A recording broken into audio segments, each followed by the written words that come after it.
आप देख रहे हैं जीरो न्यूज रामगढ़, सच की राह पर। Basically PACL news only. साथियों नमस्कार, मैं राधेश्याम विश्वकर्मा, ग्राम करजू, तहसील मोहन बड़ौदिया, जिला शाजापुर, मध्य प्रदेश का हूँ। मैं पल्स पीड़ित व्यक्ति हूँ।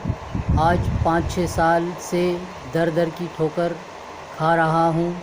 निवेशक मुझे बहुत परेशान कर रहे हैं। मेरे निवेशकों की कम से कम संख्या 800 है। मैं सेल्फ बिजनेस करता था और 19 जनवरी 2002 से पल्स ग्रुप से जुड़ा था। हमारे टॉप सीनियर ब्रजेश चौहान, जिन्होंने हमें बहुत विश्वास दिलाया था कि यह कंपनी रियल इस्टेट की नंबर 1 कंपनी है। इसके पास में कई लाख एकड़ ज़मीनें हैं। ज्ञान सागर हॉस्पिटल है, बड़ी बड़ी मल्टियाँ हैं, पल्स सिटी है, P7 न्यूज़ चैनल है, मनी मंत्र, बिंदिया, शुक्रवार जैसी पत्रिका इसकी निकलती है। इसमें आप काम करोगे तो आपका भविष्य बहुत उज्जवल रहेगा। आपका और आपके बच्चों के हर सपने पूरे होंगे और आपके निवेशकों का पैसा इसमें सुरक्षित रहेगा। लेकिन 22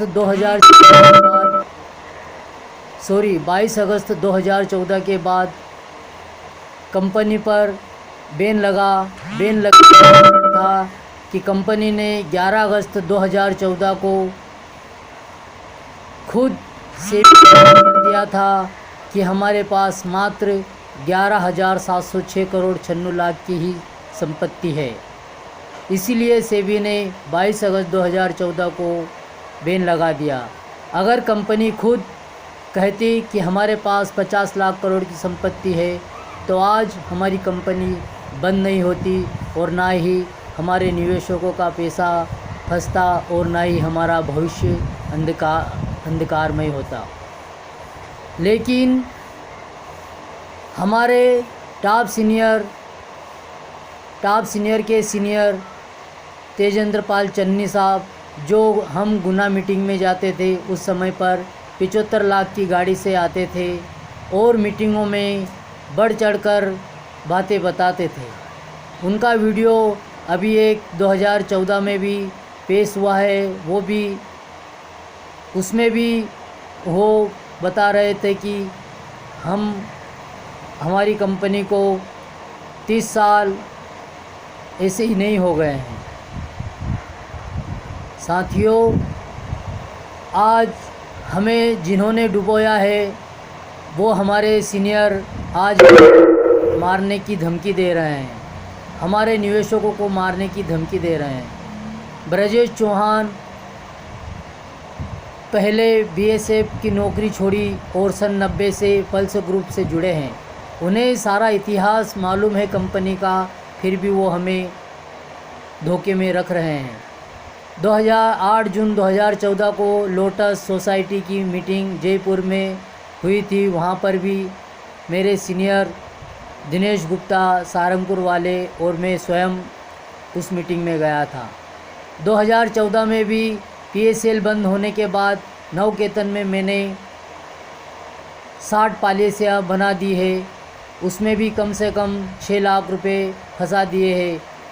मेरा टॉप सीनियर ब्रजेश चौहान आज भी उस पर भी कोई कार्रवाई नहीं कर रहा है और मेरा फ़ोन ब्लैक लिस्ट में डाल रखा है। मेरे टॉप सीनियर सभी से निवेदन है, हाथ जोड़कर निवेदन है कि आप लोगों के कहने पर हम पल्स में जुड़े थे। हमारे पास कोई निर्मल सिंह भंगू नहीं आया था। हमारे पास आप आए थे। आपने कंपनी की मीटिंगों में बड़ी बड़ी बातें बताते थे, किताबों में हमें लुभावने सपने दिखाते थे, मीटिंगों में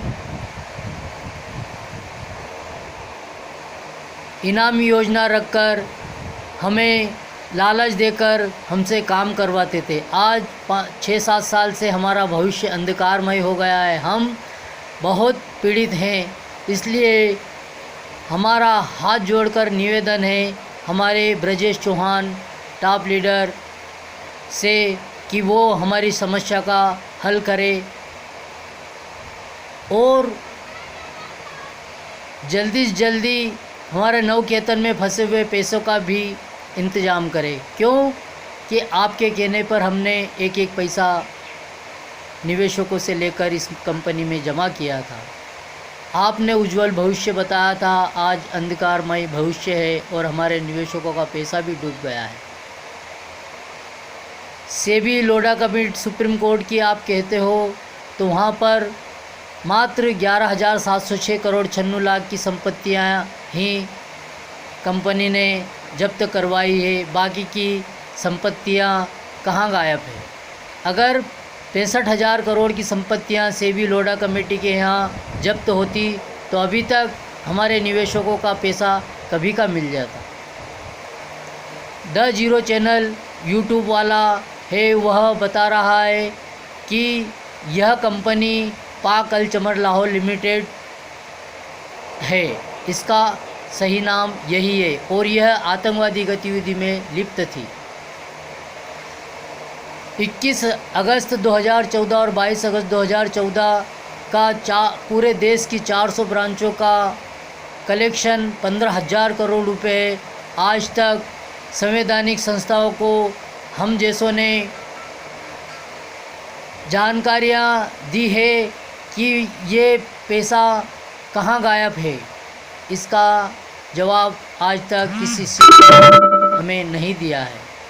इससे यही सिद्ध होता है कि यूट्यूब वाला द जीरो चैनल वाला जो कह रहा है वह सही है, क्योंकि 65,000 करोड़ में से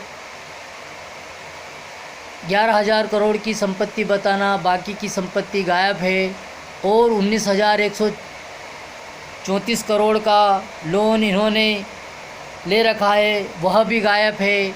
21 अगस्त 2014 और 22 अगस्त 2014 का 15,000 करोड़ का कलेक्शन भी गायब है।